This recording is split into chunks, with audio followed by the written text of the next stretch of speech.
ඔන්න දැන් ලංකාවේ අපිටත් ලංකාවේ බැංකුවක කාඩ් එකක් පාවිච්චි කරලා Google Pay try කරන්න පුළුවන්. ඔව් ආට ඇහුණා හරි. ලංකාවේ මෙච්චරක් කාලයකට Google Pay Apple Pay වගේ සර්විසස් තිබුණේ නැහැ. ඉතින් අපි බලන් හිටියා කවද්ද මේවා එන්නේ කියලා. ඔන්න පළවෙනි වතාවට දැන් අපිට පුළුවන් අපේ බැංකුවක කාඩ් එකක් ඇඩ් කරලා Google Pay පහසුකම try කරලා බලන්න. ඉතින් ආදරයෙන් පිළිගන්නවා මගේ වීඩියෝ සීරීස් එකට. ඔයගොල්ලෝ දන්නවා සාමාන්‍යයෙන් ටෙක් ලෝකේ මේ වගේ අලුත් දෙයක් ඇහුණාම දැක්කහම මම මේ විදිහේ පුංචි වීඩියෝ එකක් කරනවා ඔයගොල්ලන්ව දැනුවත් කරන්න. අද වීඩියෝ එකෙන් අපි කතා කරමු Google Pay කියන්නේ මොකක්ද? Google Pay සහ Apple Pay අතර තියෙන වෙනස මොකක්ද? මේවායින් security වැඩි මොකක්ද? සහ මේක භාවිතා කරන්නේ කොහොමද කියලා එකතු වෙන මාත් එක්ක දිගටම. Google Pay එහෙම නැත්නම් Google Wallet. මේක launch වෙන්නේ 2014 දී Google Wallet කියන නමින්. පස්සේ මේක Google Pay විදිහට වෙනස් වුණා. දැන් නැවතත් ආයිමත් Google Wallet කියන නමත් එක තමයි ඉස්සරහට යන්නේ. ඉතින් අත්‍තරම් බැලුවොත් මොකක්ද මේ Google Pay සර්විස් එක කියලා කියන්නේ? Google Pay කියලා කියන්නේ digital payment platform එකක් සරලව කිව්වොත්. මෙතෙන්දී අත්‍තරම් වෙන්නේ ඔයාගේ කාඩ් එක digitally මේ Google Pay wallet එකේ අපි සේව් කරගන්නවා. ඔයාගේ පර්ස් එකේ තියෙන ඩෙබිට් කාඩ් එක භාවිතා කරලා යම් කිසි තැනක පේමන්ට් එකක් කරනවා වෙනුවට ඒක ඔයාගේ ෆෝන් එකේ ස්ටෝර් කරලා ෆෝන් එක කරා ඔයාලට බොහොම ආරක්ෂිතව ගණන්දුනුවක් කිරීමේ හැකියාව මේ සර්විසස් හරහා තියෙනවා. ඊට අමතරව මේ Google Wallet වගේ apps වල තව ගොඩක් දේවල් තියෙනවා. ඔයගොල්ලන්ගේ travel card ස්ටෝර් කරන්න පුළුවන්, budgeting features තියෙනවා, තවත් කෙනෙක්ට සල්ලි යවන්න පුළුවන්. එතකොට මේ Google Pay සර්විස් එක කරාම ඔයාට වෙබ් එකේදී අන්තර්ජාලය භාවිතා කරද්දී payments කරන්න පුළුවන් online. ඉතින් මේ වගේ ගොඩක් දේවල් මේ හරහා කරන්න පුළුවන්. Google Pay සහ Apple Pay ගත්තොත් දෙකම සරලව එකම කාර්ය කරන සර්විසස් දෙකක්. අපි Google Pay එහෙම නැත්නම් Google Wallet පාවිච්චි කරනවා Android devices වල. Apple වල අපි මේක පාවිච්චි කරන්නේ Apple Pay විදිහට. ඉතින් මම කලින් කිව්වා වගේ මේ දෙකම තාක්ෂණිකව එකම කාර්යය කරන යූසර් කෙනෙක් විදිහට අපිට එකම දේ ලබා දෙන එකම විදිහේ සේවාවන් දෙකක්. හැබැයි වෙනසකට තියෙන්නේ එකක් අපිට Android phones වල පමණයි භාවිතා කරන්න පුළුවන් සහ වෙබ් එකේ ඊට අමතරව Apple Pay එක ගත්තොත් අපිට ඒක Apple ecosystem එකේ තමයි පාවිච්චි කරන්න පුළුවන්. මෙතෙන්දී සරලව වෙන්නේ card tokenization කියන concept එක හරහා තමයි අපිට මේ සේවාවන් දෙකෙන්ම මේ පහසුකම ලබා දීලා තියෙන්නේ. card tokenization කියන concept එකේදී වෙන්නේ ඔයාගේ card එකේ sensitive information, card number එක, CVV එක, expiry date එක වගේ දේවල් යම්කිසි payment එකක් කරද්දී අපි present නොකර මේ card එක token එකක් බවට හරවලා ඒ token එක present කරලා payment එක කිරීම තමයි මෙතෙන්දී සරලව වෙන්නේ. මේක තාක්ෂණිකව එක්ස්ප්ලේන් කරන්න ගියොත් ලොකු ප්‍රොසෙස් එකක්. පොඩක් රිසර්ච් කරලා බලන්න ඔයගලන්ට තේරෙයි. එතකොට මේ Google Pay සහ Apple Pay කියන දෙකේ වෙනසක් විදිහට ගත්තොත් Google Pay එකේදී Google ලා මේ tokenization එක කරන වෙලාවේ අපේ token එක ස්ටෝර් කරගන්නේ device secure storage එකේ. එහෙමත් නැත්නම් Android key store එකේ. මේකෙදි මේගොල්ලෝ භාවිතා කරනවා host card emulation කියලා concept එකක්. මේ හරහා තමයි මේගොල්ලෝ device එකේම operating system එක භාවිතා කරලා software based emulation එකක් කරන්නේ අපේ card එක contactless payment එකකට ready වෙන විදිහට. හැබැයි Apple එක වඩාත්ම secure method එක විදිහට ලෝකේ පිළිගන්නේ Apple Pay එක. Apple Pay එකේදී මේ අපේ card එකේ card information tokenize කරලා මේ token එක store කරගන්නේ Apple phone එකේ තියෙන secure element එකේ.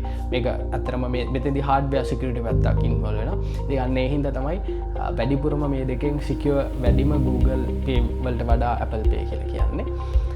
හැබැයි සරලව ගත්තොත් මේ දෙකම ලෝකයේ බහුලව භාවිතා වෙන බොහොම ආරක්ෂිත digital payment platforms දෙකක්.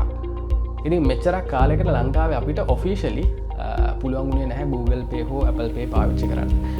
මම ගත්තොත් මම බොහොම digitalized මිනිස්සෙක්, පර්ස් වගේ දේවල් පාවිච්චි කරන්න අකමැතිම කෙනෙක්. ඉතින් අපි මේ දේවල් try කරන්න බොහොම ආසාවෙන් හිටියම මතකයි මම S7 Edge phone එකක් පාවිච්චි කරා අවුරුදු ගානකට කලින්. ඕක ගත්ත වෙලාවේ මුලින්ම try කරේ මේ GPay කියලා තිබ්බේ දවස්වල. GPay එකට කාඩ් එකක් ඇඩ් කරලා try කරන්න. හැබැයි ඒ කාලේ දැනුමක් තිබ්බේ නැහැ අපිට මේක බැරි කියලා. දැනන් හිටියේ අපේ ලංකාවේ බැංකු කාඩ් accept කරන්නේ නැහැ කියන එක විතරයි. හැබැයි දැන් ලංකාවේ පළවෙනි වතාවට commercial bank එක සහ Visa ආයතනය එකතු වෙලා මේ commercial bank customers ලගේ Visa කාඩ් වලට මේ පහසුකම් ලබා දීලා තියෙනවා. ඒ කියන්නේ ඔයාලට දැන් ඉඳන් ඔයාලට commercial bank account එකක් තියෙනවා නම් ඔයාගේ කාඩ් එක යස් කරලා ඩෙබිට් හෝ ක්‍රෙඩිට් කාඩ් එක යස් කරලා Android ෆෝන් එකක් නම් ඔයා පාවිච්චි කරන්නේ Google Wallet app එක download කරන්න Play Store එකකින් ෆෝන් එකේ දැන්ට pre-built නැත්තම් ඒකට ඔයාගේ ඩෙබිට් කාඩ් එක හෝ ක්‍රෙඩිට් කාඩ් එක ඇඩ් කරලා ඔයාට පුළුවන් ඔයා පර්චේස් එකක් කරන තැනක කාඩ් එක වෙනුවට මේ ෆෝන් එක ටැප් කරලා පේමන්ට් එක කරන්න. ඉතින් මෙතෙන්දි කියන්න ඕන දෙයක් තමයි දැන් කමර්ෂල් බැංකුව මේ ෆීචර් එක ලොන්ච් කරාට මෙතෙන්දි තාම මාස්ටර්කාඩ් සපෝට් කරන්නේ සහ මං අද පළවෙනි වතාවට මේ දේ try කරා මගේ කමර්ෂල් බැංක් කාඩ් වලින්. එතෙන්දි මේ අද මම මේ වීඩියෝ එක කරන්නේ 18 වෙනිදා අද තමයි මේ ෆීචර් එක මුලින්ම ලයිව් ගියේ. මේ වෙලාව වෙද්දි කමර්ෂල් බැංකුවේ සියලුම වීසා කාඩ්ස් මේකට සපෝට් කරන්නේ නැහැ. හැබැයි මයිතන හෙට විතර වෙද්දි මේ සියල්ලම සපෝට් කරන්න ගනි. මොකද මම මුලින්ම මේක try කරන්න මගේ වීසා සිග්නේචර් කාඩ් එකක් දාලා බැලුවා. හැබැයි ඒ කාඩ් එක සපෝට් කරේ නැහැ. ඊට පස්සේ මම මගේ ෆ්ලෑෂ් ඩෙබිට් කාඩ් එක try කරා. ඒක සපෝට් කරේ නැහැ. හැබැයි මගේ වීසා ප්ලැටිනම් ක්‍රෙඩිට් කාඩ් එක මේ වෙලාවේ පුළුවන් වුණා. මට Google payment එක Google wallet එකට ඇඩ් කරගන්න සහ payment එකක් කරන්න. ඉතින් මම ඇත්තටම මේක මුලින්ම try කරන්න මගේ යාළුවෙක්ගේ shop එකක් තියෙනවා. ලාඩම කියලා ගොඩගම හෝමාගම ගොඩගම හන්දිය. ඉතින් සපත්තු ගන්න කෙනෙක් ඉන්නවා නම් මේ කඩේට යන්න සෑහෙන අඩුවට බ්‍රෑන්ඩඩ් ඒවා සහ බොහොම වටින සපත්තු සෙරප්පු මෙතන තියෙනවා. මම එතෙන්දි ගිහිල්ලා මේ පළවෙනි වතාවට මේ payment experience එක ගත්තා. මට තියෙන Apple device එකක් නිසා සහ මට Android phone එකක් නැති නිසා මම මගේ තාත්තගේ device එක තමයි ගත්තේ. එතෙන්දි මම මුලින්ම කාඩ් එක ඇඩ් කරන්න ගියාම මේක කාඩ් එක ඇඩ් කරන්න හම්බ වුණේ නැහැ. හේතුව ඒ තාත්තගේ phone එකේ NFC payments කියන පහසුකම නැහැ. ඉතින් ඒ කියන්නේ ඔයාගේ ෆෝන් එක Android වුණාටම බෑ. ඔයාට අනිවාර්යයෙන්ම මේ ෆීචර් එක enable වෙලා තියෙන්න ඕනේ. ඔයාලට හැකියාව තියෙන්න ඕනේ ඔයාගේ device එක කරා මේ Google Pay පාවිච්චි කරන්න. ඊළඟට මම අපේ අම්මගේ පරණ S9 ෆෝන් එක අරගෙන ඒ හරහා තමයි මේ කාඩ් එක ඇඩ් කරේ. එතෙන්දි මේක ඇඩ් වුණා සහ payment එක කරන්න මට හැකියාව ලැබුණා. ඉතින් කෙනෙක්ට හිතන්න පුළුවන් ඇයි අපි මේ Apple Pay Google Pay වගේ සර්විසස් පාවිච්චි කරන්න කියලා. හිතන්න ඔයා ඩෙබිට් කාඩ් එක පාවිච්චි කරන කෙනෙක් නම් ඔයාගේ කාඩ් එක නැති වුණොත් කාට හරි ඔයාගේ පින් එක නැති වුණත් මේ කාඩ් එකකින් පර්චේසස් කරන්න පුළුවන්. අපි අනන්තවත් දකිනවා කාඩ් එක නැති වෙලා ඒ හරහා වෙනත් කෙනෙක් බඩු බාණ්ඩ මිලදී ගත්ත අවස්ථා. ඒ වෙනුවට ඔයා හිතන්න ඔයා Google Pay Apple Pay පාවිච්චි කරා කියලා ඔයාට ඔයාගේ කාඩ් එක නැති වෙනවට බයක් වෙන්න දෙයක් නැහැ. කාඩ් ටික ඔක්කොම ගෙදර තියලා තියන්න පුළුවන්. Google Wallet එකට මේ කාඩ් ටික ඇඩ් කරලා තිබ්බනම් ඔයා යන තැන ඔයා ගාව කාඩ් එක තියෙනවා. සහ ෆෝන් එක නැති වුණත් කෙනෙක්ට මේක පාවිච්චි කරන්න බෑ. හේතුව දැන් Apple Pay වලත් මම ඔයාලට පෙන්නන්න. දැන් මම සාමාන්‍යයෙන් නිතරම Apple Pay use කරන කෙනෙක්. මම අර කලින් කිව්වා වගේ අපේ රටේ මේ ඔෆිෂියලි මේ දේවල් පාවිච්චි කරන්න බැරි නිසා අපිට මෙච්චරක් කල් මේ Apple Pay වගේ සර්විසස් පාවිච්චි කරන්න පුළුවන් වුණේ පිටරටක account එකක් කරලා එහෙමත් නැත්නම් මෑතකදී නම් ගොඩක් කට්ටිය මේ Bybit වගේ ක්‍රිප්ටෝ platforms වලින් launch කරපු ඒ wallet හරහා ලබා දෙන කාඩ් එක පාවිච්චි කරා මේ Apple Pay වලට. ඉතින් Apple device එක මේ දේ වෙන්නේ අපි මෙහෙම double tap කරයින් පස්සේ my කාඩ් එක මෙතෙන්ට අපිය වෙනවා. මං බයෝමෙට්‍රික්ස් වලින් my කාඩ් එක authorize කරොත් විතරයි මේ token එක pass වෙලා payment එකක් වෙන්නේ. ඒ වගේම තමයි Android වලත් ඔයා phone එක unlock කරලා තිබ්බොත් විතරයි ඔයාගේ මේ Apple Pay Google Pay හරහා ඒ payment එක සිද්ධ වෙන්නේ. ඉතින් එතකොට එතන security එක ගැන බය වෙන්න දෙයක් නැහැ. අනිත් පහසුව තමයි දැන් මං කලින් කිව්වා මම නම් හැම වෙලාවෙම මේ පර්ස් වගේ දේවල් පාවිච්චි කරන්න නැති කෙනෙක්. ඉතින් දැන් ඔයා Google Wallet එකක් වගේ පාවිච්චි කරනවා නම් ඔයාට බය වෙන්න දෙයක් නැහැ. ඔයාගේ පර්ස් එක කොහෙද තියෙන්නේ කියලා. ඕනම වෙලාවක ඔයාගේ කාඩ් එක තියෙනවා. ඔයාට කාඩ් කීපයක් තියෙනවා. මේ කාඩ් කීපයෙන් මේකට ඇඩ් කරලා තියාගන්න පුළුවන්. දැනට කමර්ෂල් බැංකුවේ වීසා කාඩ් විතරක් වුණාට ඉස්සරහට මාස්ටර් කාඩ් සහ ඊට පස්සේ අනිකුත් වාණිජ්‍ය බැංකුත් මේ සේවාව ලබා දෙයි. එතකොට සරල ලංකාවේ ඕනම බැංකු කාඩ් පතක් පාවිච්චි කරලා අපිට මේ පහසුකම අත්විඳින්න පුළුවන් වෙයි ඉස්සරහට. ඉතින් එතෙන්දී අර තියෙන පහසුව තමයි අපිට ෆෝන් එකෙන් අපේ payments ටික කරන්න පුළුවන්. සහ මේ දැන් ලෝකේ යන්නේ cashless society එකක් විදිහට ලංකාවත් යන්නේ.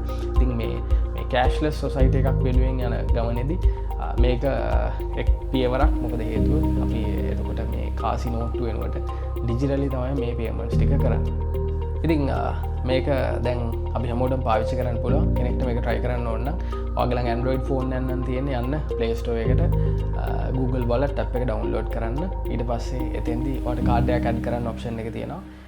මේකට ඔයාගේ commercial bank credit හෝ debit card පද add කරලා wallet එකට add කරගන්න. එතනින් එහාට ඔයාලට පුළුවන් ඕනම මේ NFC payments accept කරන තැනක අපි කියනවා tap to pay පහසුකම් තියෙන තැනක ඒගොල්ලන්ට කාඩ් එක වෙනුවට මෙතනින් එහාට මේ ෆෝන් එක හරහා ගෙවීම් කරන්න. ඉතින් try කරලා බලන්න. ඔයාලගේ අදහස් මේ වීඩියෝ එකට කමෙන්ට් කරන්න.